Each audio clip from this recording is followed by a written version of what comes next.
The Garden at Dawn, a story of new beginnings. Chapter 1, The Withered Tree. In a mountain village where mist clung to ancient stones, there lived a gardener named Kenji who had tended the temple garden for 40 years. One autumn morning, he discovered that the oldest cherry tree, the one his grandfather had planted, had finally died. Kenji sat beneath the bare branches, his weathered hands resting on his knees. Tears traced lines down his cheeks as he remembered spring blossoms, summer shade, and generations of children who had played beneath these limbs. The abbot found him there at sunset, still sitting in silence. "Master," Kenji whispered, "I have failed. The tree is dead." The abbot smiled gently. "Look closer, my friend. What do you see at the base?" There, emerging from the roots, were tiny green shoots, new life stirring in the soil enriched by decades of fallen leaves. "This tree spent 40 years preparing the ground for what comes next," the abbot said. "Its death is not an ending. It is the beginning of a new forest." Reflection. What we perceive as endings are often the soil from which new life emerges. Chapter 2. The Potter's Hands. Kenji began to understand, but his heart still ached. He walked to the village, where his old friend Yumi worked clay in her studio. She was weeping over a shattered vase, a piece she had worked on for months, meant for the emperor's collection. It lay in fragments on the floor. "All that time," she said, "all that effort gone." Kenji knelt beside her, studying the broken pieces. "May I show you something?" He gathered the fragments and arranged them into a new pattern, creating a mosaic that caught the light in ways the original vase never could. Together, they filled the cracks with gold lacquer, transforming the broken piece into something even more beautiful. "In breaking," Kenji said softly, "it has become whole in a new way." Yumi touched the golden veins. "I thought I had lost everything, but I was only being asked to create something I hadn't imagined yet." Reflection. Our broken pieces, mended with intention, become maps of our resilience. Chapter 3. The River's Teaching. Still seeking deeper understanding, Kenji walked to the river at dawn. A young monk sat on the bank, throwing stones into the water with frustration. "What troubles you?" Kenji asked. "My meditation practice has failed," the monk said. "For 3 years, I've sought enlightenment. Yesterday, my teacher told me I must begin again, that I've been approaching it wrong all along." 3 years wasted. Kenji watched the river flowing past them, the same water never touching the bank twice. "Watch the river," he said. "Does it waste time flowing downstream? Does it regret the mountains it has left behind?" The young monk was silent. "The river doesn't return to its source," Kenji continued. "Yet every moment, it begins anew. Your 3 years weren't wasted. They brought you here to this bank, ready to begin with wisdom you didn't have before."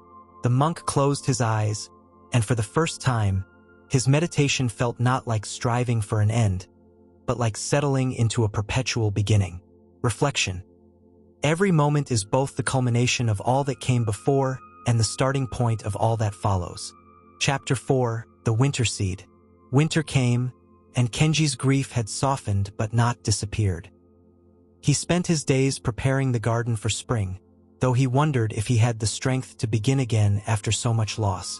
A child from the village appeared at the gate, holding something cupped in her small hands. "Mr. Kenji," she said, "I found this seed near the old tree. Will it grow?" He examined it. A cherry seed, dark and seemingly lifeless.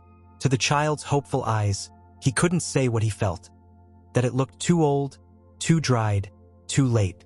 "We can try," he said instead. Together they planted it in a small pot. All winter, nothing happened. The child visited weekly, her faith never wavering, while Kenji's doubt grew. Then, on the first day of spring, a green shoot emerged. The child clapped her hands. It was sleeping. It was just waiting to begin. Kenji stared at the tiny sprout, understanding flooding through him. The seed hadn't been dead. It had been gathering strength in darkness, preparing for its moment of beginning. Reflection. In our darkest, most dormant moments, we are often preparing for our most powerful emergence. Chapter 5, The Calligrapher's Ink.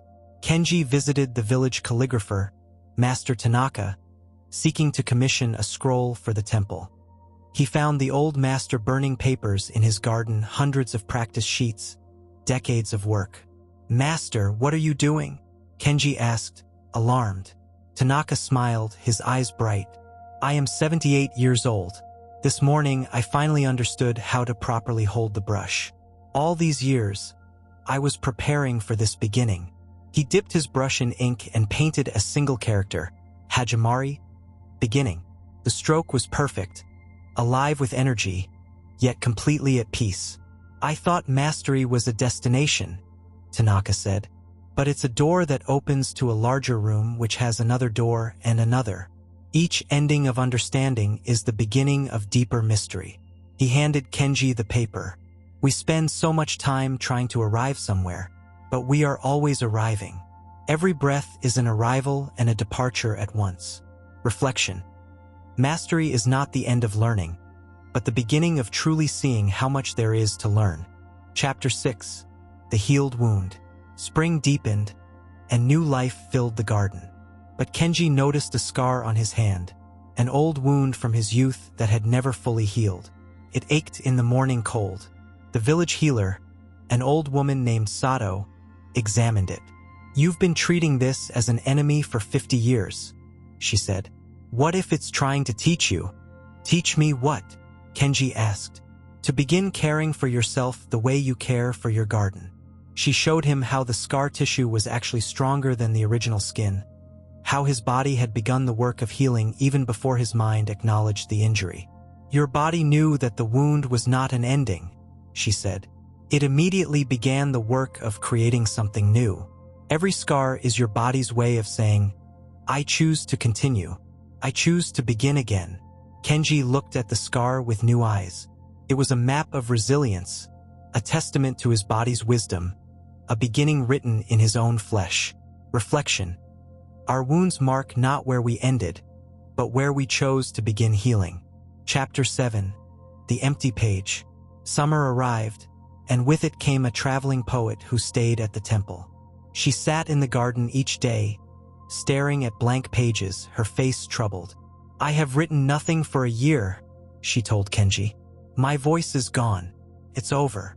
Kenji showed her the young cherry tree, now as tall as his knee, vibrant and strong. "When we planted this," he said, "I thought the old tree's death was the end of beauty in this corner of the garden. I couldn't imagine what else could exist here. My vision was so full of what was. I had no room for what could be." The poet touched the young tree's leaves. "The empty page isn't the absence of words," Kenji continued.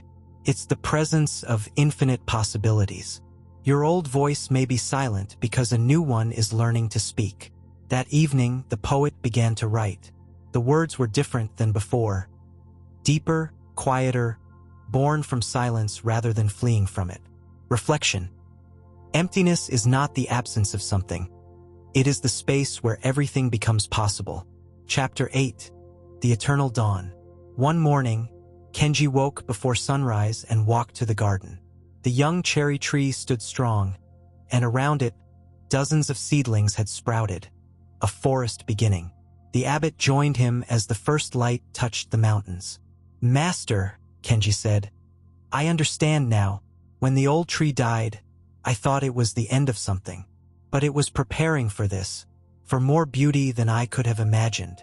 "Yes," the abbot said.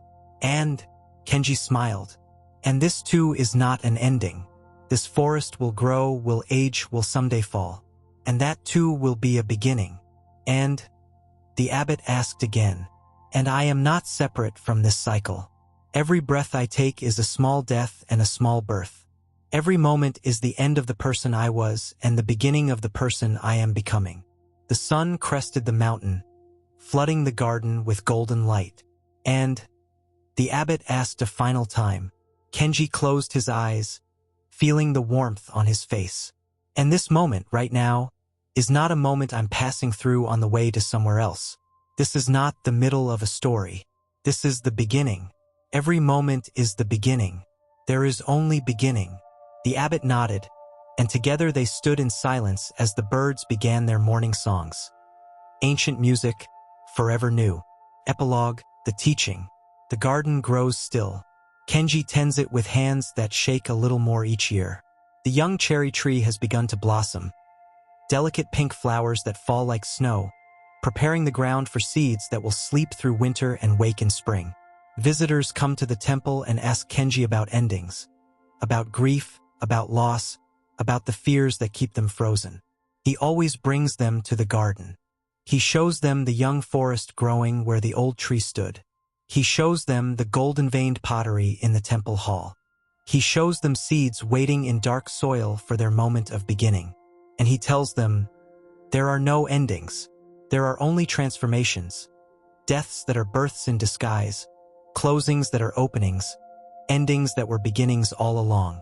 What you think has ended, he says, has only been planted. Wait for the spring. Your new life is already beginning beneath the surface, in the dark, in the quiet places where all true beginning happens. It is not the end. It has never been the end. It is always, always the beginning. May you recognize in every ending the seeds of beginning. May you trust the dark soil of transformation. May you greet each moment as the dawn it truly is.